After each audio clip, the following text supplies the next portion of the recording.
आज तुम्हाला मराठी भाषा दिनाबद्दल माहिती सांगणार आहे. महाराष्ट्र हा जिजाऊंच्या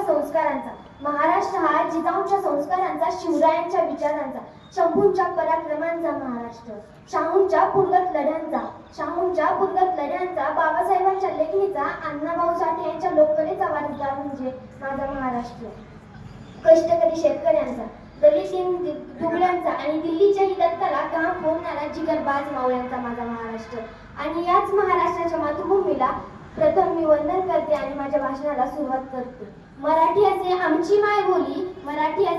मायबोली, जरी ती भिन्न धर्मांनी असो, तिचे पुत्र आम्ही तिचे पांग फेडू आमच्या हृदय मंदिरी.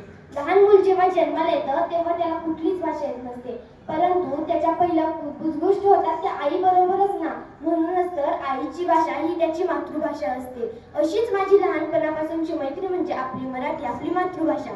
आपण जर आज आपली मराठी, आपली मातृभाषा अंगीकारली नाही तर आपण समृद्ध होईल का, हा भला मोठा प्रश्न पडतो.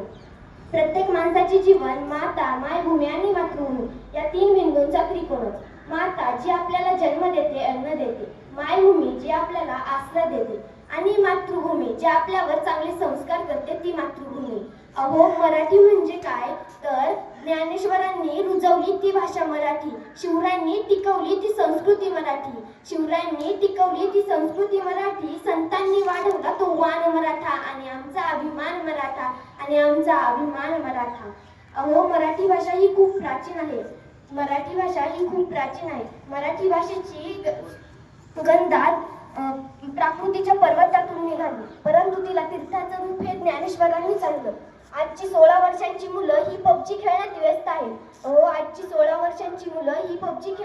आहेत. परंतु आमच्या ज्ञानेश्वरांनी अवघ्या 16व्या वर्षी मराठीची बोलू कौतुके अमृतातही पैदा जिंके अशी ज्ञानेश्वरी लिहिली. कुसुमाग्रजांनी आपल्या मनातील भावना या मराठी कवितेद्वारे सादर केला. तसेच एक कवी म्हणतात, माय मराठी तुझ्या पायी तनमन धन मी वाहिले, तुझ्या नामी तुझ्या धामी अखंड रंगुनी राहिले. माय मराठी तुझ्या पायी वात होऊनी जळते मी, क्षणाक्षणाला कणाकणाला अखंड रंगुनी राहिले मी. अहो, आज काय अवस्था झाली आहे मराठी भाषेची. मराठी भाषा आपण जपली पाहिजे. आजच्या मुलांना मराठी शिक्षण देणं हे लाज दाखवण्यासारखं आहे, परंतु ज्ञानेश्वर सांगतात की आपण आपली मराठी भाषा जपली पाहिजे. आपण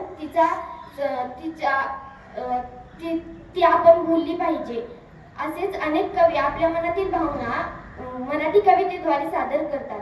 जाता जाता एवढेच म्हणेल, आमच्या मनामनात दंगते मराठी, आमच्या रगारगात तरंगते मराठी, आमच्या उराउरात स्पंदते मराठी, आमच्या नसानसात नाचते मराठी. इथल्या नभांतून वर्षते मराठी, इथल्या पिकांतून डोलते मराठी, इथल्या नद्यांतून वाहते मराठी, इथल्या चराचरात राहते मराठी. आमच्या मनामनात नाचते मराठी, आमच्या मनामनात नाचते मराठी. धन्यवाद.